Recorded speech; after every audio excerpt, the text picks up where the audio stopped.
restricting to a few words will be tough, but I'll try. Well, well, my very esteemed colleague Dr. Srivastava, Professor S.K. Sharma, Professor Rajendra Prasad, Professor Behra, Dr. Ashok Kumar, Professor Agrawal, and all the distinguished participants from this medical college at PGI, LRS, and all state institutions who have been invited here and will come. Well, I think being in the tuberculosis, any workshop is always a nostalgia, is always a pleasure actually. We were just even 2.5 years after I moved out of the active work. Things looked very remote, when I was being introduced to people from New Delhi TB Research Center. Only one old friend was there, Dr. Hanif, otherwise I knew the people, but they were very distant.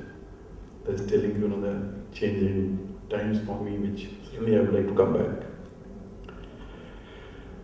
When you start reflecting on, I think today's speech by Dr. Srivastava will always ring in my ears. I'll never forget any word of that actually.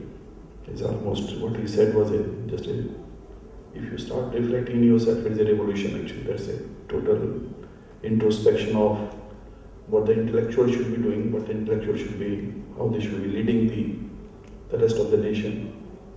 And I think this serves the country that way very clearly and with a very focused mind. Now, in this, again on the dice, there's a colleague who is known to me for the last 30 years, actually, Dr. Ashok Kumar. We started our journey together in leprosy. If you reflect, why we're talking about technology, what is the needs in TB program and what is expected from teachers, why the medical college involvement is important. Not only number game, it is in terms of philosophy actually, because medical colleges, they are the places where the knowledge flows, that you will do something today, it will keep on boomeranging for next 30 years, 40 years, when the same person will have the same habits, and they will never change actually.